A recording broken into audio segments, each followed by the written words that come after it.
ये तो आ रही है मुझे।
Hello Julia to everyone, good evening सभी को।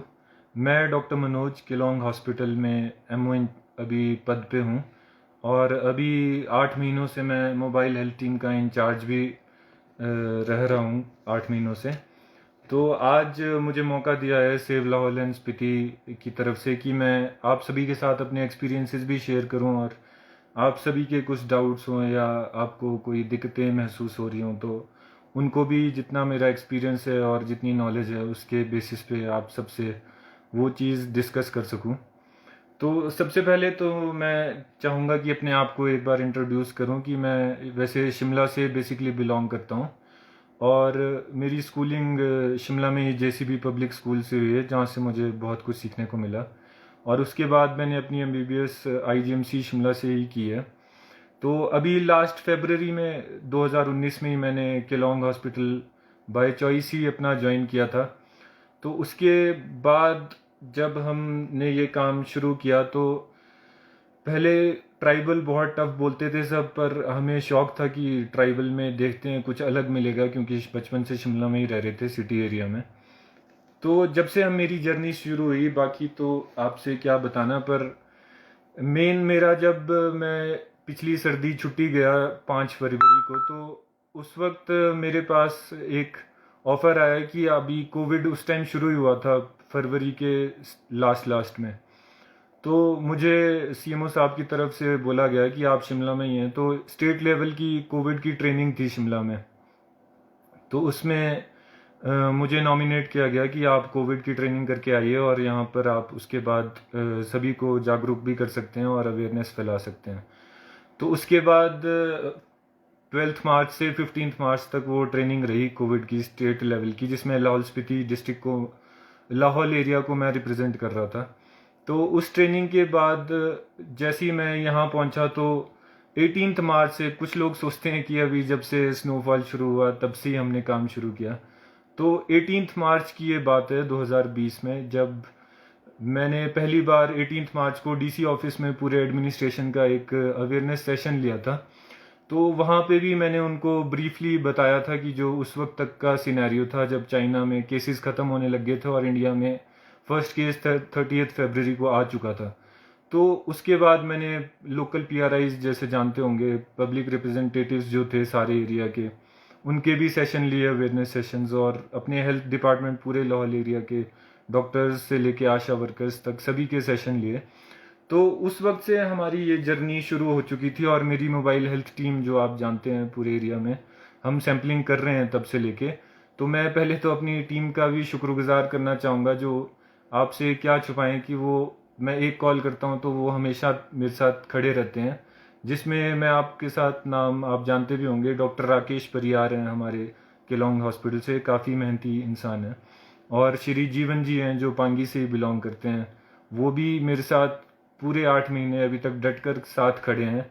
और हमारा ड्राइविंग स्टाफ भी, उनका भी मैं बहुत बहुत धन्यवाद करता हूँ कि ऐसे ऐसे जोग्राफिकल एरियाज, कई बार खुद को भी डर लगता है, स्किट हो जाती है गाड़ी, तो वहाँ पे वो इतनी पेशेंस के साथ सब ड्राइव करते हैं और हमें सेफली पहुँचाते हैं। तो उन सभी का भी मैं धन्यवाद करना चाहूँगा।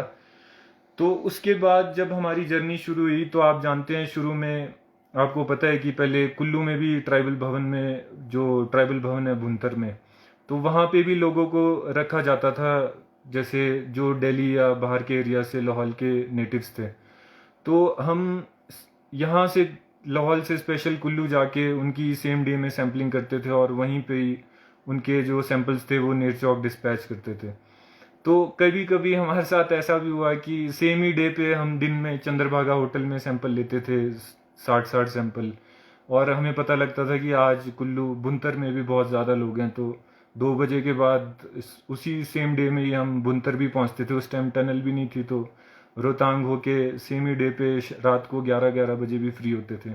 तो ये जर्नी तब से लेके की है कि हम पूरी कोशिश कर रहे थे कि वैली में लोग सेफली एंटर हों, कि भुंतर में ही अगर कोई पॉजिटिव आए तो उसको भुंतर में ही रोक दिया जाए और वो वैली तक हमारे पहुंचे ही ना। तो हमारा तब से टारगेट रहता था कि वैली हमारी बिल्कुल सेफ रहे। लेकिन फिर धीरे धीरे आपको पता है कि इतना सूटेबल नहीं हुआ, जैसे केसेस बढ़ने लगे तो धीरे धीरे हमने देखा कि अब ट्राइबल भवन भुंतर को सर्व करना और केटर करना एक टाइम पे बड़ा मुश्किल हो रहा था। तो फिर हमने चंद्रभागा क्वारंटाइन सेंटर स्टार्ट किया, जो आप जानते हैं। वहाँ पे हमने फिर जो अदर स्टेट से हमारे लाहौल के नेटिव्स आते थे तो उनको हम वहाँ भी रखते थे। तो उसके बाद फिर जब यहाँ रखना शुरू किया तो यहाँ पर धीरे धीरे बहुत ज़्यादा केसेस बढ़े। जब हमने देखा कि टनल खुली उसके बाद से रैपिड सर्ज एकदम से हुआ केसेस का। तो मेरी शुरू से कोशिश रहती थी कि सिर्फ सैम्पलिंग ही क्योंकि मुझे लगता था जिस बीमारी का इलाज नहीं है उस बीमारी में सिर्फ टेस्टिंग ही फायदेमंद नहीं है, लोगों में अवेयरनेस भी चाहिए। क्योंकि जिस बीमारी का इलाज नहीं है उसका आपने कहावत सुनी है, prevention is only the cure. And prevention के लिए आपको अवेयरनेस ही प्रिवेंशन की मदद है, कि जब आप में अवेयरनेस नहीं है तो आप प्रिवेंशन भी नहीं कर सकते। तो मैं जहाँ भी जाता था, हम तिंदी से लेके मेयाड़ वैली से लेके दारचा से लेके मतलब लाहौल के हर एक कोने तक पहुँचे। और हम जब भी सैम्पलिंग करते थे तो मेरी टीम की कोशिश रहती थी कि सबसे पहले हम एक काउंसलिंग सेशन करते थे लोगों का, कि एक्चुअली में लोगों को पता तो हो कि बीमारी क्या है, लोगों को ये पता हो कि बीमारी से बचना क्या है, और लोगों को ये भी पता हो कि फ्यूचर में बीमारी का क्या सेटअप रहने वाला है, कि सिनेरियो आगे क्या रहेगा नेक्स्ट ईयर तक। तो कई जगह मुझे भी इतना अच्छा लगता था कि तिंडी जैसी ऊपर मेयाड़ वैली में टिंगरेट चिमरेट उडगोस हम हर जगह जाते थे तो लोग सिटी वैल्यू जैसे कंसेप्ट हमारे से पूछते थे कई बार कि डॉक्टर साहब सिटी वैल्यू क्या होती है, कि हम आजकल सुन रहे हैं। तो उससे हम डरते नहीं थे, हमें खुशी होती थी कि लोग हमें चाहे जज भी कर रहे हो पर एक अच्छा लगता था कि लोग अवेयरनेस चाहते हैं, कि हमसे कुछ सीखना चाहते हैं। तो शुरू में हमें लगा कि लोग हमें अवॉइड करते थे। जब मैं कभी कभी सैंपल लेने गांव में जाता था तो लोग बड़े इग्नोर करते थे, क्योंकि बीमारी का मीडिया हाइप इतना था कि लोग बीमारी के डर से टेस्ट कराने के लिए भी आगे नहीं आना चाहते थे, क्योंकि इतना फियर क्रिएट कर दिया गया था। अब वो जैसे भी हुआ, पर कि लोगों में इतना फियर था कि वो सोचते थे कि अगर हमने टेस्ट कराया तो हम पॉजिटिव ही आएंगे। तो उसके बाद धीरे धीरे जैसे हम काउंसलिंग करते रहे, थोड़ा लोगों में भी और थोड़ा एडमिनिस्ट्रेशन मीडिया सब की तरफ से हमें हेल्प मिली, सोशल मीडिया से मिली। तो उसके बाद हमने देखा कि लोग खुद हमारे पास आने लगे आगे कि सर हमारा भी सैंपल लीजिए, हमारा भी। फिर धीरे धीरे सिनेरियो क्या रहा कि जब टनल खुली तो एकदम टनल से पहले एक्चुअली में जब राजा गेपन जी हमारे जो इधर लोकल कुल देवता हैं, तो वो जब निकले तो हमारी टीम भेजी गई कि आपने जो भी वहाँ पर उनके वर्शिपर्स आएंगे उनकी सैंपलिंग करनी है। तो उन लोगों ने इग्नोर किया कि हमने नहीं सैंपल कराना, क्योंकि उस टाइम अवेयरनेस भी नहीं थी और लोगों को लगा कि ऐसी बीमारी है, कुछ नहीं है। तो उन्होंने हमें मतलब एक तरह से इग्नोर किया और हमें अवॉइड किया और हमें बोला कि हमने नहीं देने सैंपल।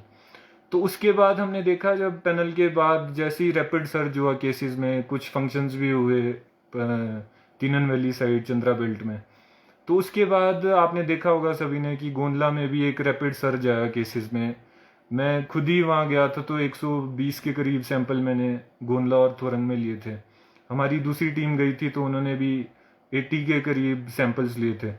तो करीब 220 सैंपल में से 140 के करीब पॉजिटिव आना एक बहुत ही बड़ा हाइप था, कि केसेस में इतना ज़्यादा एक ऐसी लोकेशन में जो कि बहुत ही आइसोलेटेड है बाकी दुनिया से, और जहाँ पे लोग इतना मतलब पॉपुलेशन लोड इतना नहीं है, और जहाँ पर इतना पब्लिक और टूरिस्ट की मूवमेंट इतनी नहीं थी, फिर भी इतना रैपिड सर्ज आया कि एक पूरा गांव, जैसे थोरंग गांव आपने सुना होगा, पूरे नेशनल मीडिया पे इतना पब्लिसिटी हुई उसकी कि सिर्फ एक ही इंसान जो था वो बचा था। तो वो सैम्पलिंग हमने की थी उस टाइम, हमारी मोबाइल हेल्थ टीम ने। तो उसके बाद फिर कुछ डेथ्स भी हुई। जैसे अभी आपको मैं प्रेजेंट सिनेरियो बताऊं तो इंडिया में जैसे अभी आज रात 8 बजे तक अभी 95,07,000 के अराउंड केसेस अभी तक डायग्नोज कर चुके हैं हम। और उसमें से अगर हम एक्टिव केसेस देखें तो नियरली अभी सिर्फ 4,25,000 के अराउंड है। और अगर आप डेथ्स की बात इंडिया में करेंगे तो 1,38,000 के अराउंड ही डेथ हुई है। तो अगर हम उसको परसेंटेज में देखें तो जो मोर्टेलिटी रेट है, जो मृत्यु दर है अभी कोरोना की ऑल इंडिया लेवल पे, तो सिर्फ 1.45 है, मतलब 1.45% है। तो नियरली आप देख सकते हैं कि 100 में से कोई एक इंसान होता है जिसमें इतने गंभीर रूप से बीमारी अपना रूप ले पाती है, और वो यूजुअली वही लोग होते हैं जो हाई रिस्क पे पे हैं, जैसे सीनियर सिटीजन्स हैं, हमारे छोटे एज ग्रुप के बच्चे हैं, या किसी को कोई कोमॉर्बिडिटी है जैसे बीपी, शुगर या डायबिटीज, कोई किडनी की प्रॉब्लम है। तो उनमें ये देखा जा रहा है। अभी जैसे हिमाचल का अगर हम सिनेरियो देखें तो नियरली 41,000 केस हैं टोटल। और अगर लाहौल स्पीति की बात करें तो अभी तक 1,087 केस पिछले कल तक हमने जो टोटल डायग्नोज हुए उसमें से, लेकिन एक्टिव केस सिर्फ 360 के करीब है। और अगर आप इस वक्त देखें तो लाहौल अब इतनी अच्छी स्थिति में है कि अब यहाँ पर अगर एक्टिव केसेस हम देखें तो नियरली 80 के अराउंड ही होंगे, क्योंकि अब स्पीति साइड भी थोड़ा केसेस बढ़ रहे हैं, वहाँ की एडमिनिस्ट्रेशन भी अच्छा अब काम कर रही है, तो आई होप कि वहाँ पे भी अब केसेस कम होंगे। लेकिन एक टाइम वो भी था कि जब लाहौल, आपने सुना होगा, एक ही दिन में 122 केस जब आए थे, तो पूरे इंडिया में जो केस रेशो थी, लाहौल स्पीति पूरे इंडिया में जो नंबर 1 डिस्ट्रिक्ट आ गई थी, जिसमें 50% यहाँ पर हम जो भी सैंपल लेते थे उसमें से 50% एक तरह से पॉजिटिव आते थे। तो जब वो भी एक सिनेरियो था, फिर कुछ डेथ्स हुई, जैसे अभी तक लाहौल में टोटल 9 डेथ्स हो चुकी हैं।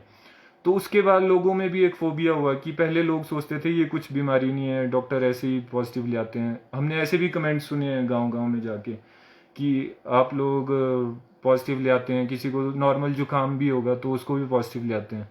तो मैं मेनली वही लाइव आने का आज पर्पज़ रहा कि मैं कोशिश कर रहा था कि लोगों तक हम एक राइट इन्फॉर्मेशन पहुंचाए, कि लोगों को पता हो कि असली में चीज़ क्या है। अब जैसे आपको नॉर्मल जुकाम होता है, तो नॉर्मल जुकाम तो ऐसा नहीं है कि कोरोना के बाद ही होना शुरू हुआ, कोरोना से पहले भी सदियों से नॉर्मल जुकाम हो रहा था। तो उसका भी एक अलग कीटाणु है, जैसे नाक में रहने वाले कीटाणुओं को हम राइनो वायरस बोलते हैं। जैसे कोरोना वायरस है, वैसे ही एक राइनो वायरस होता है जो नाक में रहता है। तो अगर आपको सर्दी लगेगी या आप ठंडी चीज़ें खाएंगे तो राइनो वायरस की वजह से भी जुकाम हो जाता है। तो मैं लोगों में वही भ्रांति खत्म करना चाहता था कि आपको राइनो वायरस की वजह से अगर जुकाम होगा तो आप कोरोना टेस्ट में पॉजिटिव नहीं आएंगे। अगर आपके अंदर कीटाणु ही कोरोना का होगा तभी आप कोरोना की वजह से पॉजिटिव आएंगे। आप ऐसे मत भ्रांति रखिए कि आपको नॉर्मल जुकाम है तो भी आप पॉजिटिव आएंगे, क्योंकि जो हमारी किट्स होती हैं RT-PCR है, उसमें जो केमिकल यूज होते हैं वो सिर्फ कोरोना के स्पेसिफिक होते हैं। तो अब किसी को राइनो वायरस, जो नॉर्मल जुकाम का कीटाणु है, उससे अगर किसी को जुकाम होगा तो उसकी वजह से आपको कैसे कोरोना में पॉजिटिव आएंगे, ये तो कोई लॉजिक ही नहीं है उसका। तो हम आपको वही बताना चाह रहे थे कि इसकी वजह से ऐसा नहीं होगा।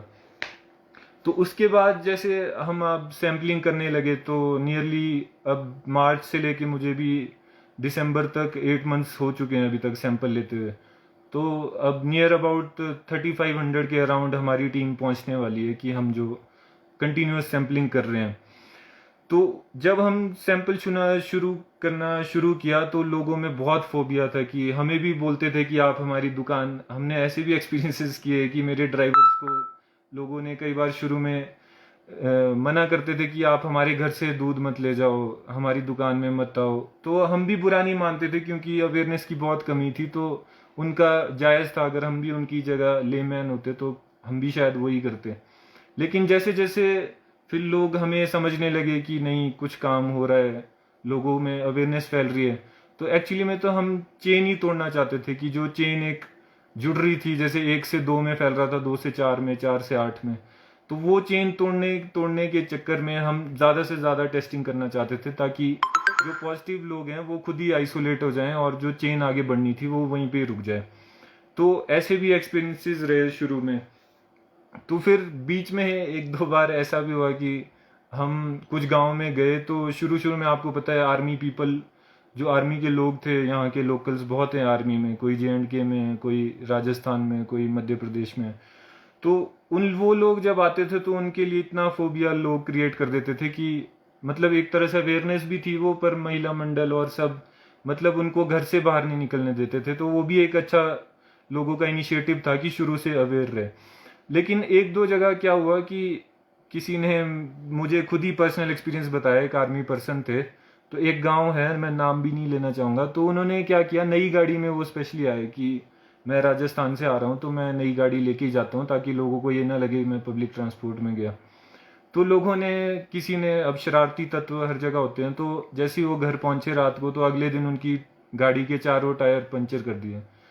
तो अब आर्मी के लिए आपको भी पता है कि लोगों में कितनी एक वो सेंसिटिविटी रहती है, तो हम भी वैसे ही उनके साथ सहानुभूति दिखा रहे थे। पर बुरा ये लगता था कि आप इंसान को आइसोलेट कीजिए, पर सोशली इंसानियत जिंदा रखनी चाहिए। कि बीमारियां तो अब आती जाती रहेगी, बीमारियां तो सदियों से चली आ रही हैं, लेकिन आपको जो एक इंसानियत है वो ख़त्म नहीं होनी चाहिए ज़िंदगी में कभी भी। क्योंकि अब आप किसी की नए गाड़ी के टायर पंचर करेंगे और सोचेंगे कि ये अब कहीं नहीं जा सकता, तो वो उस बीमारी का सोल्यूशन नहीं है। उससे अच्छा है कि आप उसको जागरूक करो कि आप अगर घर पे रहेंगे तो आप औरों को नहीं फैला सकते। तो वो भी समझ जाते हैं इंसान, क्योंकि सब मैच्योर लोग हैं। लाहौल में तो सभी एजुकेटेड हैं, इतने हाई क्वालिफाइड लोग रहते हैं लाहौल और स्पीति में। तो मेरा वो भी एक पर्पज़ था कि हमारी टीम की कोशिश रहती थी कि इंसानियत, हमारी कोशिश थी कि जिंदा रहनी चाहिए, कि लोग किसी को भी बॉयकॉट ना करें, चाहे सोशल बॉयकॉट हो, लेकिन एक एनिमल बिहेवियर नहीं होना चाहिए किसी के साथ भी। कि अगर अब जैसे हम, आपने लेटेस्ट सुना होगा कि अब हम किसी को भी क्वारंटाइन सेंटर नहीं ले जाते, क्योंकि अब टेम्परेचर्स इतने लो हैं, -10 -12 तक टेम्परेचर्स जा रहे हैं। तो आपको वो भी पता है कि क्वारंटाइन सेंटर में इतनी अच्छी आपको वार्मथ और केयर नहीं मिल सकती जितनी आप घर पे ले पाएंगे। तो हम अब कोशिश करते हैं कि अगर आप कोई भी पॉजिटिव आते हैं, आपको घर पे ही, आपके सभी के अलग कमरे होंगे, तो आपने घर पे ही अपने आइसोलेट होना है।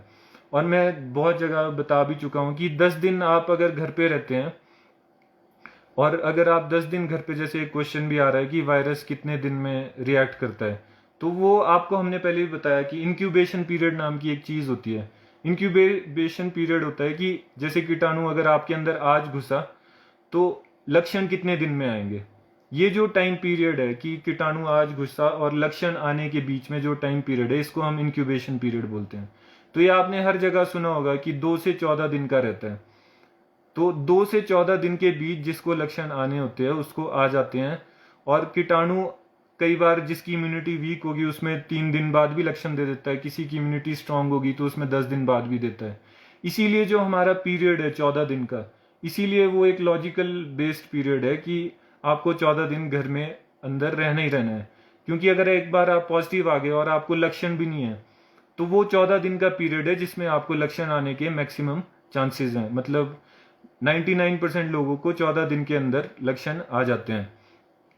तो इसीलिए हमारा, आप सोचते होंगे कि 14 दिन क्यों रखते हैं, 10 दिन क्यों रखते हैं।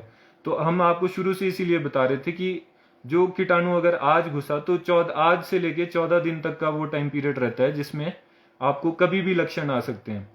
क्योंकि 14 दिन के बाद लक्षण आना बहुत ही रेयर है।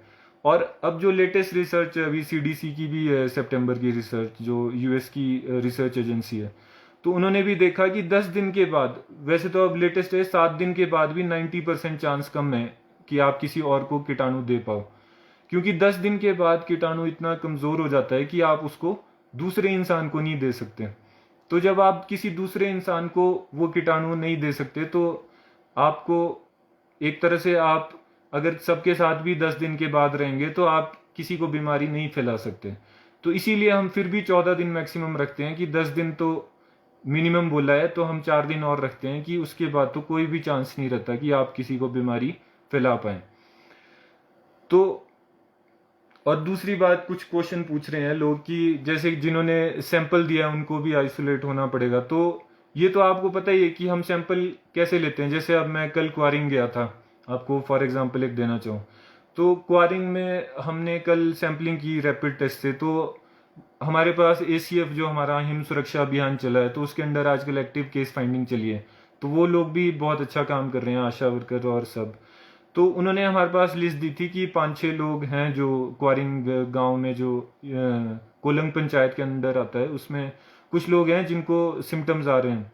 तो इसलिए हम वहाँ पे, हमारी मोबाइल हेल्थ टीम है और मेरी जो टीम मैंने आपको बताई, वो वहाँ पे गए और हमने वहाँ 12 सैंपल्स लिए। तो वहाँ पर 12 में से 4 पॉजिटिव आए। तो जब एक छोटा सा गांव है जहाँ टोटली पॉपुलेशन 60 की है, तो वहाँ पर 4 आना पॉजिटिव भी बहुत एक बड़ी बात होती है एक तरह से। मतलब हर 13 बंदों में एक पॉजिटिव बंदा है। तो इसलिए हमने क्या किया कि आज हम दोबारा गए और सब पूरे गांव की जितनी भी पॉपुलेशन थी, 1 साल से लेके 90 साल तक के बच्चे, 90 साल के जो उम्र के लोग थे, हर एक इंसान की हमने पूरे गांव की सैंपलिंग की और आज हमने तकरीबन 67 सैंपल लिए वहां से, और वो अभी हम कल नेरचौक भेजेंगे। तो इसीलिए हमने वहां भी समझाया कि जिनकी भी सैंपलिंग हो रही है, उन्होंने हमेशा ध्यान रखना है कि आपको पता है RT-PCR जो है लाहौल का, वो नेरचौक के अंडर है हमारी डिस्ट्रिक्ट। जैसे नेरचौक के अंडर 4 डिस्ट्रिक्ट है, लाहौल है, आपका कुल्लू है, आपका हमीरपुर भी बोलते हैं, और मंडी भी है।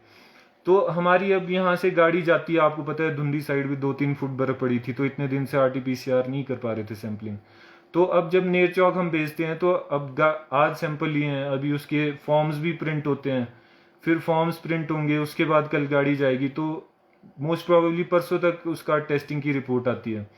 तो हम यही समझाते हैं कि जब तक रिपोर्ट नहीं आ जाती, कम से कम उस वक्त तक आपने 2 दिन तक तो कहीं पे भी मूवमेंट नहीं करनी है, किसी रिलेटिव से नहीं मिलना है।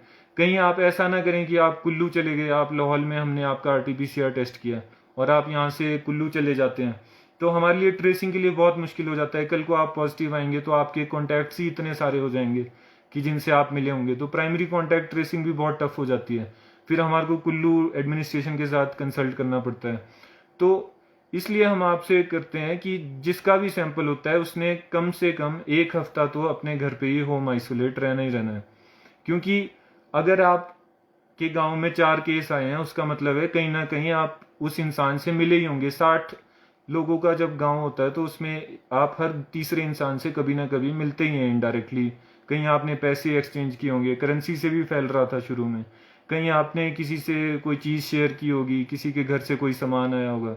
तो 1 हफ्ते का ये जो सिनेरियो है, तो उसमें आपने अलग रहना ही रहना है जब भी आपकी टेस्टिंग होती है, ताकि अगर 1 हफ्ते के बीच में अगर आज आप नेगेटिव आए, तो 1 हफ्ते तक अगर आप कभी भी दोबारा आपको लक्षण आते हैं, सिम्टम कोई भी आते हैं, तो हम दोबारा टेस्टिंग करते हैं।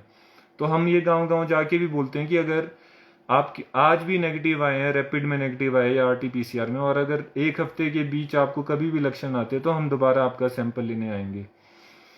तो एक और क्वेश्चन आ रहा है कि तो वही जो ये भी पूछ रहे हैं कि प्राइमरी कांटेक्ट अगर कोई है किसी का, तो कम से कम 1 हफ्ता तो बोलते हैं, और बाहर जगह में तो अब 14 दिन, पहले 14 दिन भी बोलते थे कि अगर आप प्राइमरी कांटेक्ट हैं तो 14 दिन। अब लेटेस्ट तो बोलते हैं कि आप 7 दिन के बाद भी इन्फेक्शन नहीं दे सकते। तो अगर आप 1 हफ्ता भी रहते हैं, तो वो भी आपके लिए एक बहुत बड़ी अचीवमेंट है। क्योंकि मैंने देखा है कि लोग जो पॉजिटिव हैं, कई बार वो भी नहीं जो हमारी गाइडलाइन है उनको फॉलो करते हैं। तो शुरू में तो हमने 1-2 जगह केस भी किया, आपको पता होगा, जब हम करपट गए थे मेयाड़ वैली में, तो एक आर्मी पर्सनल थे, तो वो जब आए नीचे से कुल्लू से टेस्ट करा के, तो उन्होंने क्या किया, यहाँ आके उन्होंने कुछ जगह घूमे भी, किसी के साथ बैठे, अटेंड किया, तो उन पे उसके बाद 188 भी लगी सरकारी काम में बाधा के लिए, IPC 188। फिर डिजास्टर एक्ट के अंडर भी उनके एक धारा लगी। तो आपको वो भी एक नॉलेज रहनी चाहिए कि अगर आप खुद अवेयर होंगे, तो हमें भी पता होता है कि रूल कैसे लगेंगे, लेकिन हम चाहते हैं कि लोग खुद अपनी अवेयरनेस की वजह से टेस्टिंग कराने आए। नहीं तो बाय लॉ भी हम कर सकते थे, लेकिन हमें अच्छा लगा कि हमें कभी ज़रूरत नहीं पड़ी ऐसी कि हम किसी को फोर्स करें उस चीज़ के लिए। जैसे आपको पता होगा, मेरा खुद अभी एक केस चला है जालमा में, जो शुरू में ही हो गया था कि जब वहाँ पे जो थाना इंचार्ज थे, तो उन्होंने सैंपल देने से डिनाई किया, तो कुछ वीडियो भी लीक हुई थी। तो अभी भी वो 188 और डिज़ास्टर एक्ट के अंडर केस चल रहा है। तो एडमिनिस्ट्रेशन ने भी मुझे सपोर्ट किया कि जब मैं अपनी जगह सही था। तो अब कुछ और क्वेश्चन भी आ रहे हैं कि कितने लोगों को, तो एक पॉजिटिव इंसान जैसे लिख रहे हैं कि एक पॉजिटिव इंसान भी कितने लोगों को कर सकता है इन्फेक्ट। तो ये तो अब आपकी खुद की एक पब्लिक वो है कि आप कितनी पब्लिक डीलिंग रखते हैं। अब कोई दुकान में बैठा है, जैसे शुरू में दारचा में जो दुकान वाले लाला जी थे, तो उनकी जब हमने कॉन्टैक्ट ट्रेसिंग की तो आप भी सोचेंगे कि कम से कम 70-80 लोग आए हमारे पास टेस्टिंग के लिए। तो एक पॉजिटिव इंसान ज़रूरी नहीं है कि अब आप अगर घर पे ही रहते हैं तो आप तो सिर्फ 4 लोगों को इन्फेक्ट करेंगे, लेकिन आपकी पब्लिक डीलिंग इतनी ज़्यादा है कि आप दुकान का काम करते हैं या आप कोई पब्लिक सर्वेंट हैं जैसे हॉस्पिटल में बैठते हैं, तो जब हम वो कॉन्टैक्ट ट्रेसिंग करते हैं तो आप 100-100 लोगों को भी इन्फेक्ट कर सकते हैं। या आप कहीं शादी में जाते हैं या फ्यूनरल किसी की डेथ पे जाते हैं, तो वहाँ आपने जैसे देखा शानशाह में जब आया था शुरू में एक रैपिड सर्ज आई थी, आउटब्रेक हुआ था केसेस का, तो वहाँ पे भी एक क्रिमेशन साइट पे गए थे लोग। तो इतने वाइड स्प्रेड उस जगह से केसेस निकले थे कि हमें शुलिंग तक वहाँ से केस मिले। उनकी ट्रेस हिस्ट्री हमने ट्रेस की तो वो शुलिंग में भी मिले लोग, कुछ लोग हमें उदयपुर तक मिले। तो आप सोच सकते हैं कि ये पब्लिक डीलिंग पे डिपेंड करता है। तो एक और क्वेश्चन है कि एक बार कोरोना पॉजिटिव आने पर अगेन, तो जैसे ये पूछ रहे हैं कि दोबारा इन्फेक्शन हो सकता है, तो मैं आपको एक सिंपल आपको एक कंसेप्ट बताता हूँ वैक्सीन का। जैसे बचपन से आपने सुना होगा एक पोलियो का टीका लगता है, और टीबी बीसीजी लगता है, टीका लगता है, कुत्ता काट जाए तो रेबीज का टीका लगता है। तो टीका क्या होता है एक्चुअली में? टीके में हम क्या करते हैं, जैसे पोलियो का हम बच्चे को बूंदे पिलाते हैं तो उसमें क्या डालते हैं, मरा हुआ पोलियो का ही कीटाणु डालते हैं।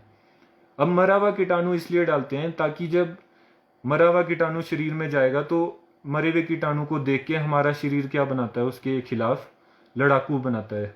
तो जो वो लड़ाकू बनते हैं उन्हीं को हम क्या बोलते हैं, एंटीबॉडीज। तो जो एंटीबॉडी आपके शरीर में बनेगी उस कीटाणु के लिए, तो वो तो मरे हुए कीटाणु के लिए बनी जब हमने वैक्सीन दी। लेकिन जब असली कीटाणु होगा आएगा कभी भी उस बच्चे की जिंदगी में पोलियो का, तो क्या होगा कि उसके शरीर में तो लड़ाकू पहले से ही बने हैं, तो उसका शरीर जो है वो उस बीमारी से पूरी तरह लड़ पाएगा। अब जैसे कोरोना का वैक्सीन आएगा, टीका आएगा, तो जब कोरोना का टीका आएगा उसमें भी क्या होगा, कोरोना का मरा हुआ कीटाणु होगा। तो हम जितने भी लोगों को देंगे उनके अंदर क्या बन जाएंगे, लड़ाकू बन जाएंगे उस बीमारी से लड़ने के लिए। लेकिन उस मरे हुए कीटाणु से उनको बीमारी नहीं होगी। तो इसीलिए इतना टाइम लग रहा है वैक्सीन बनने में कि कीटाणु से बीमारी ना हो लेकिन लड़ाकू बन जाए। तो जब असली कीटाणु कभी उनकी जिंदगी में वो फेस करेंगे तो उनकी जो शरीर है वो पहले से ही उसके लिए तैयार रहेगा। तो अब जैसे इनका सवाल था, अब मैं आपको वही बता रहा था कि जो हमारे शरीर में ये लड़ाकू बनते हैं ये 3 महीने तक ही मैक्सिमम जिंदा रहते हैं, इसके बाद हमारा शरीर इनको भी खुद ही मार देता है।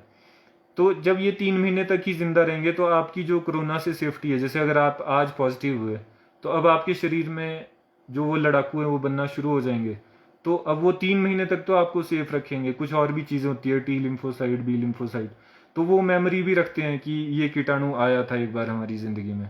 तो वो आपको 3 महीने तक तो बचाएंगे, लेकिन 3 महीने बाद जब शरीर ही उसको खत्म कर देगा तो उसके बाद आपको दोबारा भी कोरोना हो सकता है। जैसे आप दिल्ली में देख रहे हैं, आप यूके में देख रहे हैं, आप कनाडा में अब सेकंड लॉकडाउन लग रहा है। तो सेकंड वेव इसी वजह से आ रही है क्योंकि जो लड़ाकू थे वो 1 दिन 2 महीने तक तो दिल्ली में भी लोगों में लड़ते रहे जैसे सबको कोरोना हुआ। अब क्या हुआ कि जो पहले बंदा पॉजिटिव था वही दोबारा पॉजिटिव हो रहा है, क्योंकि उसके अंदर जो एंटीबॉडीज थी, लड़ाकू थे, वो अब खत्म हो चुके हैं। तो अब उन्होंने प्रिकॉशन लेना भी इतना सीरियसली नहीं समझा। तो अब क्या हो रहा है कि वो दोबारा वही लोग इन्फेक्ट हो रहे हैं और अब सेकेंड वेव आ रही है। और कुछ क्वेश्चन एक और है कि अब जैसे कुछ लोग पूछ रहे हैं कि कोरोना के कांटेक्ट में आने पर तो दवाइयाँ लेनी चाहिए। तो अब जैसे आपने सुना होगा कि आजकल दवाइयाँ दे रहे हैं, कुछ लोग मुझसे पूछते हैं कि आप आइवरमेक्टिन क्यों दे रहे हैं, वो तो पेट में कीड़े मारने के लिए है। तो आइवरमेक्टिन भी आपकी एक टेस्टेड दवाई है जो लैब्स में आपको पता है चूहों पे और बंदरों पे टेस्टेड की जाती है। तो उसमें देखा गया कि उन्होंने कोरोना के कीटाणु को कहीं ना कहीं मारा है। तो इसीलिए हम आपको आइवरमेक्टिन भी देते हैं। डॉक्सीसाइक्लिन की भी वैसी ही टेस्टिंग हुई। और इसके अलावा हम आपको विटामिन सी और जिंक देते हैं। तो विटामिन सी आपको पता है वो तो इम्यूनिटी बनाने के लिए चाहिए ही होता है। जब आपका कभी ऑपरेशन होता है उस वक्त भी आपको विटामिन सी रिच खाने को बोलते हैं चीज़ें, क्योंकि उससे घाव भी जल्दी भरते हैं और आपके जो इम्यून सिस्टम है वो भी स्ट्रांग होता है। तो विटामिन सी के लिए तो आपको पता ही है कि लाहौल में सबसे अच्छी चीज़ है छरमा, आप सी बकथौन बोलते हैं, लद्दाख गोल्ड भी बोलते हैं उसको, क्योंकि सिल्क रूट के टाइम पे उसको यहाँ से एक्सपोर्ट किया जाता था लद्दाख से, तो वो गोल्ड के रेट पे बिकता था। तो आप समझ सकते हैं उसमें एक ही बैरी में 12 सेब के बराबर, एक बैरी में 12 सेब के बराबर विटामिन सी होता है। तो दिन में आप एक बार छरमे या सी बकथौन की चाय भी पी सकते हैं। और आपको पता है काढ़ा भी बोल रहे हैं सब पीने को, पर हमने सुना है कि काढ़े के बाद भी लोग, कईयों को गर्मी हो जा रही है और दस्त जैसी दिक्कत आ रही है, तो वो भी एक दिन में एक बार ही पी सकते हैं आप। और जैसे ये पूछ रहे हैं कटोच जी कि 17 दिन आइसोलेट रहने के बाद भी पॉजिटिव आ सकते हैं, तो मैं वही डाउट क्लियर कर रहा था कि जैसे आपको मैं एक बार बता देता हूँ कि रैट और जो रैपिड टेस्ट सुना है आपने और एक RT-PCR, उसमें क्या फ़र्क है। इसका जवाब मैं आपको वहीं से दूंगा कि अब जो रैपिड टेस्ट है वो आपका एक प्रेगनेंसी टेस्ट की तरह ही है कि अगर आपका जैसे उसमें यूरिन डालते हैं, इसमें हम गले से नाक से सैंपल लेके डालते हैं, तो अगर एक लाइन आएगी तो नेगेटिव होंगे, दो आएगी तो पॉजिटिव होंगे, और अगर एक भी नहीं आएगी तो वो रिजल्ट आपका मतलब सैंपल उसमें अच्छा नहीं आया। तो एक लाइन आने का मतलब होता है कि जो आपके नाक और मुंह में नॉर्मल कीटाणु हैं, कम से कम वो अगर आ रहे हैं तो एक लाइन आएगी। अगर सैंपल इतना अच्छा नहीं था कि उसमें नाक और मुंह में जो सबके नॉर्मल कीटाणु होते हैं वो भी नहीं आ पाए, तो वो आपकी एक भी लाइन नहीं देगा। और अगर कोरोना का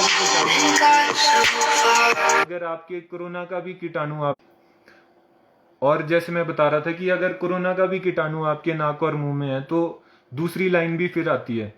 तो रैपिड और RT-PCR में यही फर्क है, आप ध्यान से सुन सकते हैं कि रैपिड अगर किसी का पॉजिटिव आता है तो वो 99% कंफर्म्ड है कि वो इंसान पॉजिटिव ही है, उसको कोई भी कंफर्मेटरी टेस्ट करने की ज़रूरत नहीं है।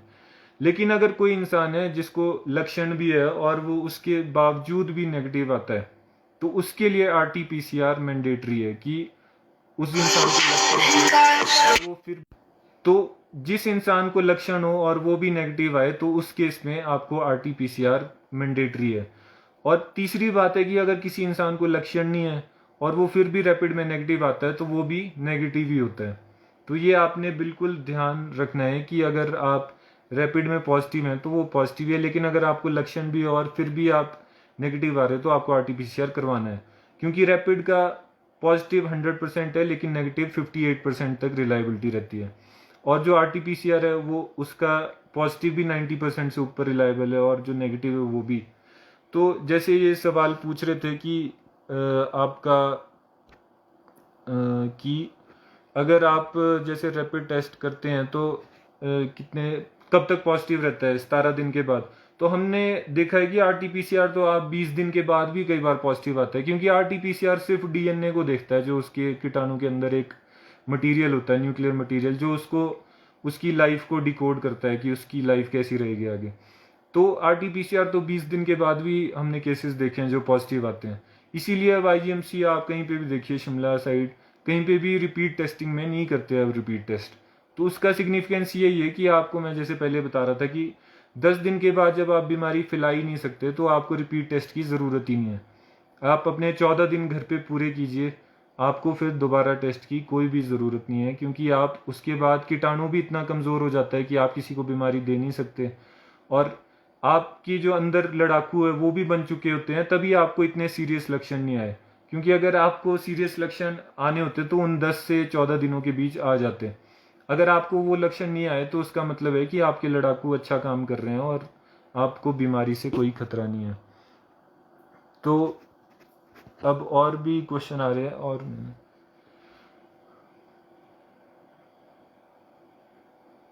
तो जैसे ये पूछ रहे हैं कि 10 दिन कब से काउंट करने हैं, कि अगर आपको जैसे आज लक्षण आए या आप होम आइसोलेशन पीरियड पूरा कर रहे हैं, तो इसमें दो ही कंडीशन रहती है। जो आपका है, तो जो आपका 10 दिन का पीरियड है, मैं आपको इसमें सिंपल बताना चाहता हूँ कि 10 दिन का पीरियड हम ऐसे लेते हैं कि अगर आज आप गए रैंडमली, जैसे आज हम क्वारिंग गाँव गए, तो कईयों को लक्षण नहीं थे, उनका टेस्ट किया और वो कल को पॉजिटिव आ जाते हैं, तो उनके 10 दिन गिने जाएंगे जिस दिन उनका सैंपल टेस्ट हुआ। लेकिन अगर एक और इंसान है जिसको आज लक्षण शुरू हुए और उसको लगा कि मैं कल टेस्ट करवा लेता हूँ या कल या परसों, मेरे को जैसे आज लक्षण आने लगे तो मैंने अवेयरनेस अच्छी थी कि मैं टेस्ट करवा लेता हूँ, तो मैं हॉस्पिटल गया और मैंने अपनी जांच कराई। तो उस इंसान के लिए 10 दिन गिनते हैं जिस दिन से उसको लक्षण शुरू हुए। तो ये दो केस हैं कि एक इंसान है जिसको लक्षण नहीं थे लेकिन उसने सैंपल टेस्ट कराया रैंडमली और वो पॉजिटिव आ गया, तो उसके 10 दिन उस दिन से गिने जाते हैं जिस दिन उसने टेस्ट कराया। लेकिन दूसरा इंसान था जिसने टेस्ट तब कराया जब उसको लक्षण आए, तो उसके 10 दिन गिने जाते हैं जिस दिन से लक्षण शुरू हुए। तो और भी क्वेश्चन आ रहे हैं जैसे कि 20 टीम हो सकता, तो जैसे ये बोल रहे हैं कि लक्षण जैसे गले में हल्की खांसी भी हो, तो आपको पता है कि सबसे कॉमन लक्षण तो 90% केसेस में तो देखा जाता है वो है बुखार आना, और उसके बाद जो सेकंड मोस्ट कॉमन सिम्टम है वो है गला सूखी खांसी देखी जाती है कोरोना के मरीजों में, कि गले में खारिश बोलते हैं, सोर थ्रोट भी बोलते हैं और सूखी खांसी लगती है। तो वैसे लक्षण जब भी आपको कभी लगे, या कई लोग बोलते हैं शरीर टूटा टूटा लग रहा है, अब तो कई केसेस देखे जा रहे हैं और जगह भी कि लोग पेट दर्द के साथ भी आ रहे हैं कि उनको लगता है कि थोड़ी सी पेट दर्द हो रही है और वो भी पॉजिटिव आ रहे हैं। तो आपके लिए ऐसा नहीं है कि कोई भी स्पेसिफिक सिम्टम नहीं है। अगर आपको कोई भी लक्षण लगता है कि जो आपको कुछ दिनों से नहीं था और अब आपको लग रहा है कि मुझे कुछ अलग फील हो रहा है, तो उस केस में आप कभी भी जाके अपना टेस्ट कराना ज़रूरी है। और मैंने लोगों से डाउट सुने हैं कि लोग बोलते हैं कि सर मुझे, और आपने कुछ लक्षण सुने होंगे कि हमें टेस्ट नहीं आ रहा, स्मेल नहीं आ रही, तो हमें भी लोग पेरिफ्री में बताते हैं कि सर ये खांसी कब जाएगी, मैं तो अजिथ्रोमाइसिन भी खा चुका हूँ, कफ सिरप भी पी चुका हूँ, गार्गल्स भी कर रहा हूँ सलाइन। तो इसमें कई बार देखा गया है कि 6 हफ्ते तक भी ये जो आपके नॉर्मल लक्षण है जिसको हम माइल्ड इन्फेक्शन बोलते हैं, तो 6 हफ्ते तक भी ये लक्षण कई बार नहीं जाते। जैसे सूखी खांसी है, आपको स्मेल नहीं आ रही, टेस्ट नहीं आ रही, तो वो जो लक्षण है वो कई बार 6 हफ्ते तक भी आपके नहीं जाते, तो उसमें आपने घबराना नहीं है। लेकिन एक चीज़ ध्यान रखनी है कि कभी भी आपको बुखार इतना ज़्यादा हो कि आप रात को सो नहीं पा रहे हैं, घर का काम नहीं कर पा रहे हैं, खाना नहीं बना पा रहे, खांसी इतनी हो कि आप बैठे बैठे भी खांसी कर रहे हैं, आप खाना अपना रूटीन का काम नहीं कर पा रहे हैं, या आपको खांसी ऐसी हो रही है धीरे धीरे सूखी खांसी और आपको सांस में भी दिक्कत आने लग गई है, कि जैसे आप नॉर्मल 10 सीढ़ी रोज चढ़ते थे अपने घर की, और आप अब 1-2 दिन से क्या हो रहा है कि उन 10 सीढ़ी चढ़ने में भी आपको सांस की दिक्कत हो रही है, तो उस केस में आपको अपना जो है आपको अपना नज़दीकी स्वास्थ्य केंद्र में जाके ज़रूर जांच करवानी चाहिए डॉक्टर के पास, क्योंकि वो लक्षण फिर आपका सीरियस हो सकता है कि आपकी, आपने देखा है इसमें होता क्या है कोरोना में कि धीरे धीरे आपकी ऑक्सीजन जो सेचुरेशन है वो फॉल करती है। जैसे ऑक्सीजन आप उंगली में देखते हैं तो 90 से नीचे चल जाए तो आप एट रिस्क हो जाते हैं। तो वो कई बार विद इन 10 दिन भी वो चीज़ एकदम से भी कई पेशेंट्स में हो जाती है। तो इसलिए उस चीज़ का आपको ध्यान रखना है कि अगर कभी भी सांस में दिक्कत हो तो आपने नज़दीकी स्वास्थ्य केंद्र में जांच करानी है, और अगर 6 हफ्ते बाद भी आपकी सूखी खांसी खत्म नहीं होती है तो एक बार आपने छाती का एक्सरे भी कराना है, क्योंकि कई पेशेंट्स में फाइब्रोसिस देखा जा रहा है लंग्स में। तो अगर आपके लंग्स मतलब फाइब्रोसिस है कि आपके जो लंग्स हैं कई बार उनमें थोड़ी थोड़ी सिकुड़ जाते हैं कई कई जगह से इस इन्फेक्शन की वजह से। तो अगर किसी की खांसी 6 हफ्ते बाद भी ठीक नहीं हो रही तो एक बार अपना छाती का एक्सरे करवा सकता है, तो उसमें वो पैचेस मिल जाते हैं और उसका फिर आराम से इलाज भी हो जाता है। तो जैसे एक सवाल पूछ रहे हैं कि प्राइमरी कांटेक्ट में, तो प्राइमरी कांटेक्ट में आपको पता ही है शुरू से अगर आप हैं तो हमारी पूरी कोशिश रहती है। लाहौल एक्चुअली में छोटा एरिया है, जैसे लाहौल की टोटल पॉपुलेशन ही लाहौल स्पीति की 33,000 के अराउंड है और लाहौल शायद 20,000 है। तो इसीलिए यहाँ पॉसिबल है कि बाकी जगह कोशिश रहती है कि अगर कोई भी इंसान पॉजिटिव आता है तो उसकी फैमिली पूरी हम कवर करते हैं टेस्टिंग के लिए।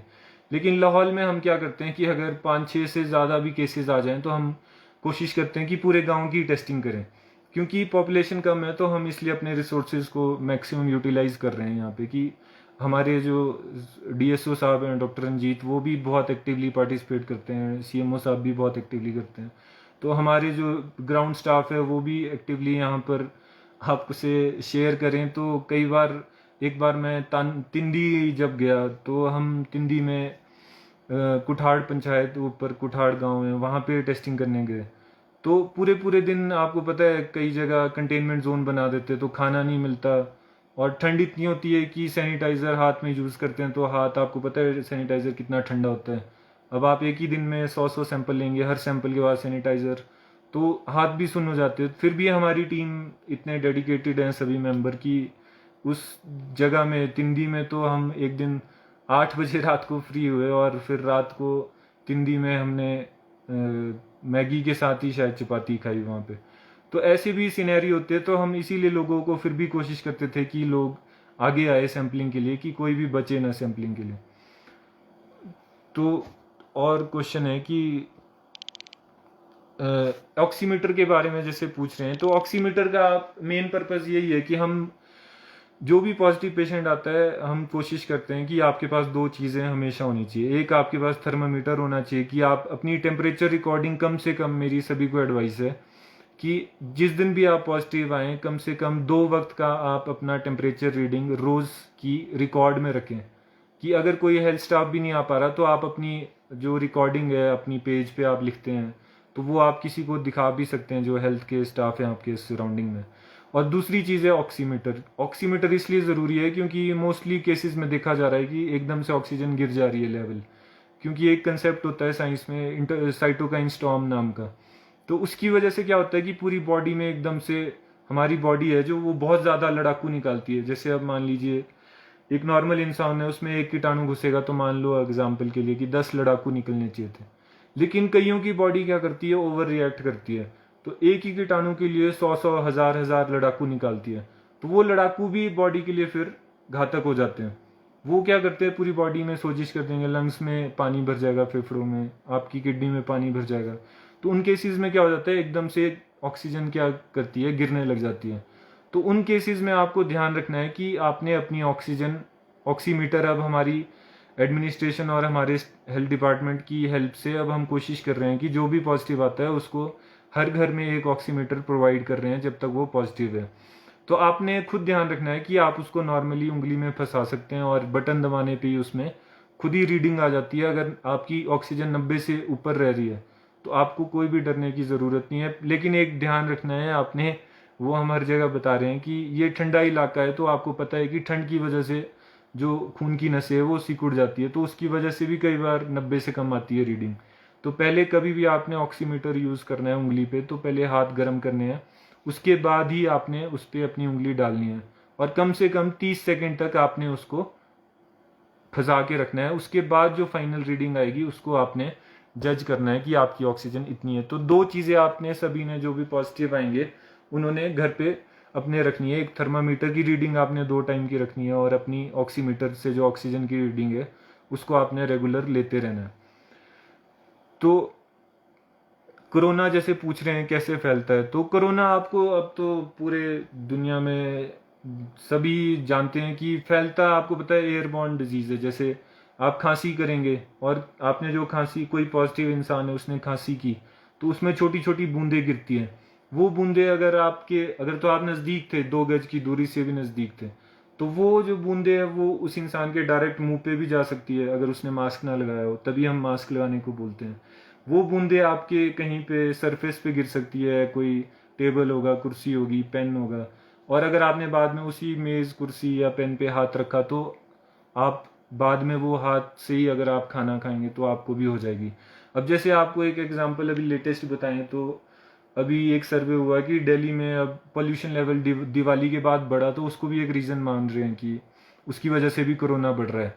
क्योंकि आपको अगर मैं समझाऊं तो आपने देखा होगा, जैसे आप जानते होंगे कि जब आप धूप में देखते होंगे कभी कभी दिन में, तो आपकी धूप की कहीं से रोशनी जा रही होती है तो छोटे छोटे पार्टिकल उसमें हिल रहे होते हैं, कण, छोटे छोटे कण। तो जब भी पोल्यूशन बढ़ता है किसी जगह में तो उसमें भी छोटे छोटे कण बहुत ज़्यादा बढ़ जाते हैं। तो वो कण बहुत बड़े होते हैं कि उस पर एक कीटाणु टिक सकता है। तो जैसे सल्फर पार्टिकल होते हैं, नाइट्रोजन डेरिवेटिव्स होते हैं, तो वो जो कण होते हैं, पोल्यूशन जो प्रदूषण है उसमें भी कीटाणु बैठ जाता है। तो अगर कल को आप भी जैसे दिल्ली में होते, दिवाली के बाद पोल्यूशन बढ़ा, तो जो पॉजिटिव लोग थे उन्होंने मास्क नहीं लगाया, खांसी की, तो वो कीटाणु उन पे बैठ गए, कणों पे, और वही कण घूमते घूमते हवा में घूमते रहेंगे। कण तो हल्के हैं वो पार्टिकल, तो उसकी वजह से भी बहुत कोरोना उसके बाद फैला। तो पोल्यूशन का भी एक बहुत बड़ा रोल है। जैसे लाहौल में आप तंदूर यूज़ करते हैं, ये तो अच्छा है कि आपने आउटलेट बाहर रखी होती है जैसे धुएं की। अगर धुआं आपका वो भी अंदर रहता तो उसमें भी छोटे छोटे कण होते हैं जिसमें कीटाणु टिक सकता है और आप एक से दूसरे में वो कीटाणु फिर फैल सकता है। तो जैसे दवाई बोल रहे हैं कि कितने दिन तक लेते हैं, तो जो आपकी एंटीबायोटिक्स हैं आइवरमेक्टिन, डॉक्सीसाइक्लिन देते हैं, तो वो और विटामिन सी, जिंक और विटामिन डी देते हैं। तो मैक्सिमम जगह 5 दिन ही आपको दवाई देते हैं। एंटीबायोटिक्स तो वैसे भी ज़्यादा नहीं खानी चाहिए, 5 दिन तक का भी कोर्स काफ़ी है। लेकिन अगर आप विटामिन सी और जिंक की बात करते हैं तो वो तो आपको पता है इम्यूनिटी बूस्टर हैं सिर्फ, तो उनका एज सच भी कोई साइड इफेक्ट नहीं है। तो उनको तो आप लंबे टाइम भी ले सकते हैं, दिन में एक बार भी अगर लेना चाहें। लेकिन जो एंटीबायोटिक्स है उनका यूज़ आपने सिर्फ 5 दिन तक करना है। तो जैसे ये पूछ रहे हैं कि अगर किसी के वाइटल्स बिगड़ जाते हैं, तो मैं आपको वही बता रहा था। अगर किसी की अब मैं कई गांव में गया तो मुझे एक बार टिंगरेट में बोला एक लेडी थे कि सर आप लोग ना नेर चौक ले जाते हैं, वहाँ पे कुछ केयर नहीं होती है और यहाँ से ज़बरदस्ती उठा के ले जाते हैं। तो ऐसे अवेयरनेस आप देख सकते हैं कि लोगों में अभी तक पहुँची नहीं है ग्रास रूट लेवल पे। तो मैं उन सब लोगों को बताना चाहता हूँ कि हम किसी को भी नेर चौक ऐसे नहीं ले जाते। हम सबसे पहले घर पे सभी को रखते हैं। अगर घर पे भी किसी को लगता है सांस में दिक्कत आ रही है, और जैसे अब हम ऑक्सीमीटर देते हैं, तो किसी की अगर 90 से नीचे, 90 से नीचे ऑक्सीजन का लेवल रहता है, तो सबसे पहले उसको हम अपने DCC, designated Covid health care centre है हमारा RH Kelong, regional hospital Kelong, वहाँ पर शिफ्ट करते हैं। तो आपको वहाँ पर पता है कि वेंटिलेटर की सुविधा नहीं है, तो वहाँ पर हमारे पास जो सप्लीमेंट्री ऑक्सीजन देते हैं हम, तो कुछ लोग हैं जो उसी से ही रिकवर कर जाते हैं कि जो हम ऑक्सीजन दे रहे हैं। लेकिन उसमें क्या होता है, इंसान सांस तो खुद ले रहा है, हम सिर्फ ऑक्सीजन दे रहे हैं। लेकिन कई बार क्या होता है कि मान लो अब हम ऑक्सीजन दे रहे थे, फिर भी उसकी 90 से नीचे ही ऑक्सीजन रह रही है, तो उस केस में उसका मतलब होता है कि इंसान अब सांस भी खुद नहीं ले पा रहा। तो उसको अब जो सांस लेने वाला काम है वो भी किससे करवाना पड़ेगा, मशीन से। तो उस मशीन को ही हम क्या बोलते हैं, वेंटिलेटर बोलते हैं। तो वो जो वेंटिलेटर की सुविधा है कोविड पेशेंट्स के लिए, वो लाहौल डिस्ट्रिक्ट और कुल्लू डिस्ट्रिक्ट की भी नेर चौक में ही रखी गई है कि सिर्फ नेर चौक में ही आपको, अगर किसी पेशेंट की 90 से नीचे ही रह रही है ऑक्सीजन देने के बावजूद भी सेचुरेशन, तो उसको हम नेर चौक शिफ्ट करते हैं, ताकि जो उसका फेफड़ों का काम है वो अब मशीन के ही दम पे होगा, तो उसको वेंटिलेटर की ज़रूरत है। तो ऐसे ही हम किसी को भी नहीं ले जाते नेर चौक या चंद्रभागा या हॉस्पिटल, जिसको सिर्फ ऑक्सीजन की दिक्कत हो या खांसी इतनी ज़्यादा हो या बुखार ज़्यादा हो, सिर्फ उन्हीं पेशेंट्स को। और नेर चौक भी उन्हीं को शिफ्ट करते हैं जिनको खुद ऑक्सीजन लेने में दिक्कत आती है, जब उनको वेंटिलेटर की ज़रूरत होती है। तो जैसे एक क्वेश्चन और है कि सर्जिकल मास्क, और इसमें से तो मैं आपको एक चीज़ बताना चाह रहा था कि आपने N95 मास्क शुरू से सुना है ना। तो N95 को 95 इसीलिए बोलते हैं कि वो 95% आपको बचाता है। 3 माइक्रोमीटर, 0.3 माइक्रोमीटर साइज के पार्टिकल उसमें, उससे बड़े साइज के पार्टिकल कभी भी नहीं घुस सकते। तो आप एक तरह से बस ये सोचिए कि N95 मास्क वो है जो 95% आपको कीटाणु से प्रोटेक्शन दे रहा है। तो उसके बाद आता है आपका ट्रिपल लेयर मास्क, जो ये लिख रहे हैं कि सर्जिकल मास्क भी बोलते हैं जिसको। तो ट्रिपल लेयर मास्क की भी जो इफेक्टिवनेस है वो भी आपकी नियरली 75-78% के अराउंड ही है। तो उसके बाद आता है जो आप होममेड मास्क होता है, जो आप घर पे भी बनाते हैं कपड़े से, तो उसमें भी आपकी नियरली 60 या 64% तक देखा गया है कि उतना ही बचा पाता है। तो अब आप समझ सकते हैं कि N95 इतना क्यों यूज़ करते हैं हेल्थ डिपार्टमेंट की, वो 95% बचा रहा है। सर्जिकल मास्क फिर यूज़ करते हैं, वो 75-80% तक बचा रहा है। फिर लास्ट में आपका आता है होममेड मास्क, वो 60 तक बचा रहा है। तो इसीलिए आपने ध्यान रखना है कि जो भी आप सर्जिकल मास्क यूज़ करते हैं या कपड़े का मास्क, तो उसको अगर आप, वो सिर्फ एक ही दिन के लिए आपका वैलिड रहता है, मतलब सेफ रहता है एक दिन तक। क्योंकि अगर आप उसके बाद भी उसको यूज़ करेंगे तो उसकी इफेक्टिवनेस बिल्कुल भी नहीं रहती। तो आपने जैसे अगर आज यूज़ किया तो शाम तक आप उसको यूज़ कर सकते हैं, फिर आपने धो के उसको अगले दिन सुखाना है। अगर आप कोशिश कर सकते हैं तो 24 घंटे भी अगर धूप में रखेंगे, तो धूप से भी आपको पता है सोलर रेडिएशन में यूवी रेज होती हैं, उससे भी कीटाणु मर जाते हैं। तो अगर आप एक दिन उसको सुखा सकते हैं और एक और भी मास्क रखते हैं साथ में, तो 3 मास्क आपके पास कम से कम होने चाहिए अगर आप सिंपल मास्क यूज़ कर रहे हैं, कि अगर एक आज धोया तो कल दूसरा, फिर उसको धोया तो तीसरा। तो उस तरह से आप ये अपना यूज़ कर सकते हैं, सिंगल लेयर, ट्रिपल लेयर्ड और सिंपल जो घर पे बनाए गए मास्क।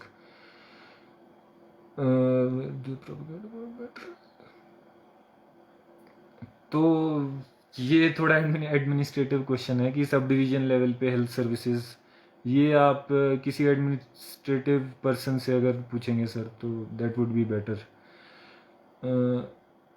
इसके अलावा फिर मैं आपको खुद भी कुछ चीज़ें बताना चाहूँगा कि एक चीज़ थी कि मैं आपसे एक शेयर कर रहा था, मैं अभी खुद भी नोट्स थोड़े तैयार किए थे कि आपसे क्या शेयर करना है। तो मैं जो भी अभी तक का एक्सपीरियंस रहा तो उसमें देखा कि दो चीज़ों की वजह से लोग टेस्टिंग करते हैं, या तो फियर है या नॉलेज है। तो मैं आप सभी से वही क्लियर करना चाहता हूँ कि फियर तो तभी आने लगा वैली में जब थोड़ी डेथ्स हुई, लेकिन हमारी कोशिश शुरू से और अब भी यही है कि आप लोग नॉलेज से टेस्टिंग कराने आओ। कि अगर आपको नॉलेज है और आपको पता है बीमारी क्या है, आगे क्या होगा, 10 दिन बाद आपको नहीं है ज़रूरत टेस्टिंग की, आपको लक्षण क्या आएंगे और अगर कोई गंभीर लक्षण आए तो आपको क्या करना है। तो हमारी वही कोशिश थी कि आप फियर, जैसे अब डर की वजह से लग रहा है कि अब इतने ज़्यादा लोग टेस्ट कराने आ रहे हैं, तो अगर इस फियर के साथ अगर हम नॉलेज भी मिक्स कर देंगे लोगों में तो हमारी जो टेस्टिंग की कैपेबिलिटी है वो भी बढ़ जाएगी और वैली के लिए भी अच्छा रहेगा कि हमने चेन ही तोड़नी है, क्योंकि पॉजिटिव जितने भी आएंगे उनको अलग कर देंगे तो वो आगे फैला नहीं पाएंगे, तो चेन टूट जाएगी। और अगर मैं जैसे अभी आपको आगे की बात बोलूँ तो अब मैं जैसे आज गांव में गया था तो अब वो इतनी हाइट पे गांव है, जैसे ऊपर कोलंग से ऊपर, तो वहाँ पे अब सर्दियों में बर्फ़ पड़ जाएगी तो हम भी शायद पॉसिबल ना हो कि वैसे फार ऑफ स्टैंडर्ड एरियाज में पहुँच पाएँ। तो मैं वहाँ भी लोगों से यही अर्ज कर रहा था कि अब आपके लिए तो बेस्ट है कि अगर किसी को भी आपको लगता है गांव में लक्षण लगते हैं तो आप खुद ही 10 दिन के लिए आइसोलेट हो जाओ, ताकि आप जब आइसोलेट हो गए 10 दिन बाद कीटाणु भी कमज़ोर हो जाएगा, आप उसको फैला नहीं सकते। तो 10 दिन बाद जब आप कीटाणु नहीं फैला पाएंगे तो अगर आप बिना टेस्ट के भी लक्षण आने पे 10 दिन खुद को अलग कर दोगे सर्दियों में जब बर्फ़ बहुत होगी, तो एक तरह से आप गांव को भी सेफ रख पाएंगे और वैली भी सेफ रहेगी और इनडायरेक्टली हमारा काम भी थोड़ा मोटिवेटेड रहेगा कि लोग अवेयर हैं तो हमें भी थोड़ा मोटिवेशन मिलेगा। और दूसरी चीज़ है कि किसी के साथ भी पार्शियलिटी नहीं होनी चाहिए कि अगर कोई भी इंसान पॉजिटिव आ रहा है तो आपने ये नहीं सोचना है कि अब वो पॉजिटिव आ गया। तो मैंने देखा कि कई लोग 2-2 महीने 3-3 महीने तक भी उसके घर नहीं जा रहे, क्योंकि मैं तो 8 महीने से देख रहा हूँ। तो लोग ऐसे भी इवेंट्स शेयर करते हैं कि सर हमने घर पे बुलाया तो अभी तक लोग नहीं आते। तो वो चीज़ें भी आपने अवॉइड करनी है, क्योंकि बीमारी आपको तभी हम नॉलेज दे रहे हैं, आपने डर से नहीं टेस्टिंग करानी है, आपने नॉलेज से टेस्टिंग करानी है, अवेयरनेस से। क्योंकि अगर आप डर से ही टेस्टिंग कराते रहेंगे तो एक दिन आएगा कि आप डिप्रेशन में भी जा सकते हैं, आपको साइकोलॉजिकल ट्रॉमा। एक हमने केस सुना था, मैं जब तिंदी गया था तो एक आंटी थे 80 कुछ ईयर्स के, तो उनके जो ग्रैंड डॉटर और ग्रैंड सन पोता पोती थे वो किसी पॉजिटिव पेशेंट के घर पे खेलते थे। तो उन आंटी को इतनी टेंशन हो गई उसी चीज़ की कि उनको रातों रात ही हार्ट अटैक हो गया, और हमारे हेल्थ स्टाफ से ही किसी की मदर थे। तो इतना बुरा लग रहा था कि लोगों में अगर अवेयरनेस होती तो शायद वो लेडी भी अभी अलाइव होते, कि वो अगर समझते कि बिना टेस्टिंग के आपके पोता पोती कैसे पॉजिटिव हो सकते हैं। तो अगर आप अच्छी अवेयरनेस करेंगे तो जो ये साइकोलॉजिकल ट्रॉमा, आपको पता है कि बीमारी अब नेक्स्ट ईयर तक ख़त्म हो जाएगी, तो उसके बाद जो नेक्स्ट स्टेज आनी है वो वही है कि साइकोलॉजिकल ट्रॉमा, एक लोगों को दुबक के रहने की अब आदत हो गई है और एक डर के माहौल में, तो उससे बाहर निकालने के लिए भी जैसे कई लोग बहुत सेंसिटिव होते हैं तो वो अभी भी दुकानों में जाते हैं तो 2-2 मिनट बाद हाथ साफ, अच्छी बात भी है, पर कहीं ना कहीं उस तरफ भी जा रहे हैं कि उनको साइकोलॉजिकल ट्रॉमा हो सकता है। तो आप लोगों ने इसीलिए औरों को भी, जो आपको समझ आया हो मेरी वजह से कोशिश थी, तो आपने औरों को भी 10 लोगों को समझाना है ताकि वो उस स्टेज में भी अब मत जाएं कि जो अब बीमारी के बाद की अगली स्टेज साइकोलॉजिकल एक डिप्रेशन में जाने वाली है स्थिति, तो उसमें भी लोग अपने आप को अवॉइड करें और खुद को जागरूक रखें ताकि वो बीमारी ख़त्म होने के बाद भी उभर पाएँ आगे। और तो थोड़ा मैं लोगों का भी अच्छा बताना चाहूँगा कि अब लाहौल में हमें भी बहुत अच्छा लगा काम करने में, क्योंकि हम जहाँ भी जाते थे तो लोग इतने वेलकमिंग होते थे कि हम अभी रंगबे गए कई जगह, और मेयाड़ वैली में गए, उदयपुर साइड, इधर चंद्रा बेल्ट में ऊपर जागला रोपसंग हर जगह गए तो लोग हमेशा 2-3 कुर्सी लगा के रहते थे, बर्फ़ पड़ी होती थी बहुत, फिर भी वो पूरा कई जगह तो ट्रैक भी खुद बना के जिप्सी में हमें ले जाते थे मेन हाईवे से, फिर आग जला के रखते थे। तो मैं सभी लोगों का भी थैंक्स करना चाहूँगा कि सिर्फ मेरे लिए ही नहीं कि हमारा एक डिपार्टमेंट है, आप उस पर विश्वास रखिए कि आपको हम बेस्ट से बेस्ट सर्विस देने की कोशिश करेंगे। और आपने पूरी कोशिश करनी है कि आप खुद भी प्रिकॉशंस लें सभी, ताकि आप भी सेफ़ रहें और वैली भी आगे तक सेफ़ रहे। और हमारा जो एफ़र्ट है, अगर आप एक एफ़र्ट अपनी तरफ से देंगे तो वो 2 एफ़र्ट बन जाएंगे और पूरी हमारी जो वैली है वो सेफ़ रहेगी। तो जैसे पूछ रहे हैं कि हॉस्पिटल के बाद क्या प्रिकॉशंस लेने चाहिए, तो हॉस्पिटल के बाद आपको, जैसे मैंने बताया कि आप ऐसा नहीं सोच सकते कि आपको दोबारा इन्फेक्शन नहीं हो सकता, इन्फेक्शन दोबारा भी हो सकता है। तो इसलिए आपने ध्यान रखना है कि प्रिकॉशंस लेना बंद नहीं करना है, क्योंकि अभी रिसर्च लेवल बहुत कम है, क्योंकि रिसर्च इतना ज़्यादा नहीं हुआ कि आपको हम फिक्स बता सकें कि आपको 3 महीने बाद ही दोबारा इन्फेक्शन होगा। क्योंकि रिसर्च जब लाखों लोगों पे होता है तब वो होता है एक रिसर्च प्रॉपर। अभी तो थाउजेंड्स में रिसर्च हुआ है, तो 1 साल तो अभी इन्फेक्शन को ही हुई है। तो अभी पता नहीं है कि किसी में अगर लड़ाकू अच्छे ना बने तो 2 महीने बाद भी दोबारा इन्फेक्शन हो जाए। तो इसलिए आपने प्रिकॉशन अपना मास्क लगाते रहना है, सोशल डिस्टेंसिंग करनी है, हाथ आपने धोते रहना है और आपने टेस्टिंग के लिए ज़्यादा से ज़्यादा आना है। वो हमारी पूरी कोशिश रह रही है कि जितने ज़्यादा लोग टेस्टिंग के लिए आगे आएंगे तो उतना ज़्यादा हमारा भी एफर्ट रहता है कि हम और ज़्यादा मेहनत करें। तो और हमारा वैली वालों से भी यही है कि आप थोड़ा गैदरिंग अभी अवॉइड करें। जैसे अब ठंड आ रही है तो थोड़ा यहाँ कल्चर है गैदरिंग का, तो वो सब भी आप कोशिश करें कि अगर आप घर के अंदर भी बैठ रहे हैं तो मास्क लगा के बैठें।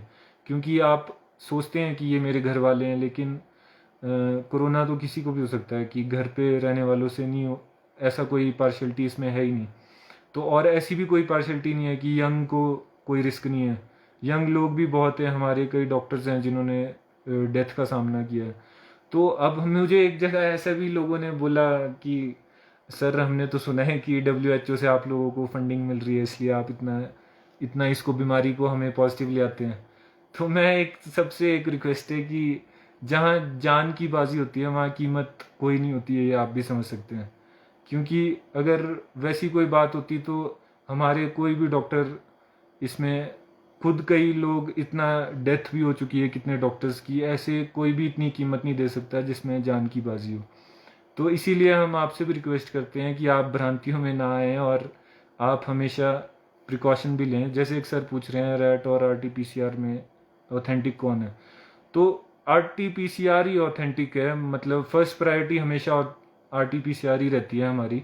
लेकिन रैट आपका हमेशा आपने ध्यान रखना है कि जब अब पूरे पूरे गांव की सैम्पलिंग करनी है तो रैट करना ही पॉसिबल होता है उस वक्त। क्योंकि आप RT-PCR 3 दिन तक वेट करेंगे तो तब तक आपके केसेस और भी बढ़ सकते हैं। तो हम फर्स्ट फिल्ट्रेशन हमेशा रैट से करते हैं जब पूरे गांव में कहीं करना होता है। बाकी किसी का लास्ट डाउट है तो आप पूछ सकते हैं, फिर अब सेशन ख़त्म करेंगे हम।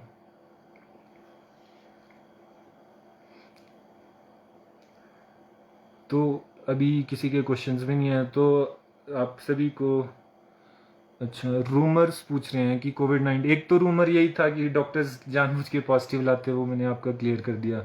दूसरा रूमर, हम गांव में जाते थे तो वो बोलते थे कि आप नेरचौक और क्वारंटाइन सेंटर्स हमारे को ज़बरदस्ती ले जाते हैं, वो भी मैंने आपको बता दिया।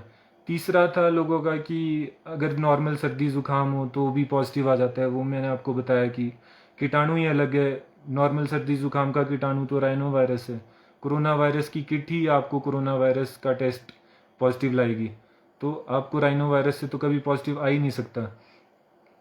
तो जैसे पूछ रहे हैं नेगेटिव अगर आप हैं तो कैसा खाना खाना चाहिए, तो नेगेटिव आने पर भी आपको अपना डाइट में एक दिन में एक बार काढ़ा और गर्म पानी का सेवन तो करना ही चाहिए। छरने की चाय आप पी सकते हैं और कोशिश कीजिए, आजकल ठंड आ रही है तो ठंडी चीज़ें ना खाइए, क्योंकि अगर आप ठंडी चीज़ें खाएंगे और आपको उसकी वजह से सर्दी या खांसी हो जाए तो आपको लगेगा कोरोना ही तो नहीं है। तो ठंडी चीज़ें भी आपने अवॉइड करनी है, बाकी आप नॉर्मल डाइट खा सकते हैं सब।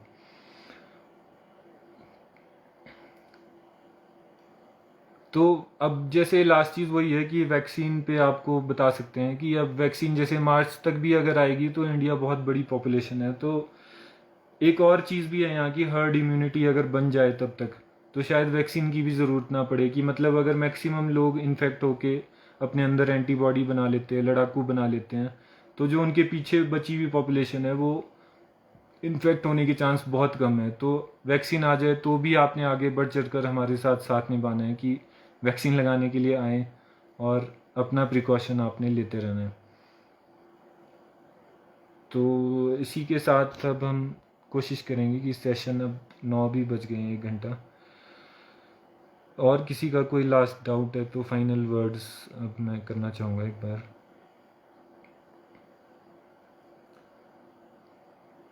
तो अब हमारी बस यही कोशिश है, अभी हम पूरे लाहौल में मूलिंग का जैसे पूछ रहे हैं, तो हमारी पूरी कोशिश है कि अब जैसे लाहौल में केसेस गिर चुके हैं, तो अब हमारी आगे कोशिश है कि अब हम रैंडमली हर एक गांव से ये आपकी जो RT-PCR की सैम्पलिंग है वो हम रैंडमली हर गांव से करेंगे, ताकि हर एक गांव आपका जो है फ़िल्टर होता रहे। जैसे पूरी हमने चंद्रा बेल्ट, हमने पूरी दालंग से लेके हमने तेलिंग गांव तक सैम्पलिंग किया, कोकसर पंचायत तक। तो वैसे ही हम आगे भी कोशिश करेंगे कि पटन वैली हो, तिनन वैली हो, तोद वैली हो, आपकी कोई भी वैली हो, हम पूरी कोशिश करेंगे आगे भी रैंडम सैम्पलिंग करते रहेंगे। तो आपने हमारे जैसे आप प्यार मुझे देते हैं, मैंने देखा कि अब लोग काफ़ी अप्रिशिएट करते हैं। तो मेरी कोशिश यही है कि आप हमारे हर एक डिपार्टमेंट के मेंबर, जो भी आशा वर्कर आता है या कोई भी आता है, उसको भी वैसी रिस्पेक्ट और प्यार दें, ताकि हमारी वैली भी सेफ़ रहे, हिमाचल भी सेफ़ रहे और आप सब भी सेफ़ रहें। धन्यवाद।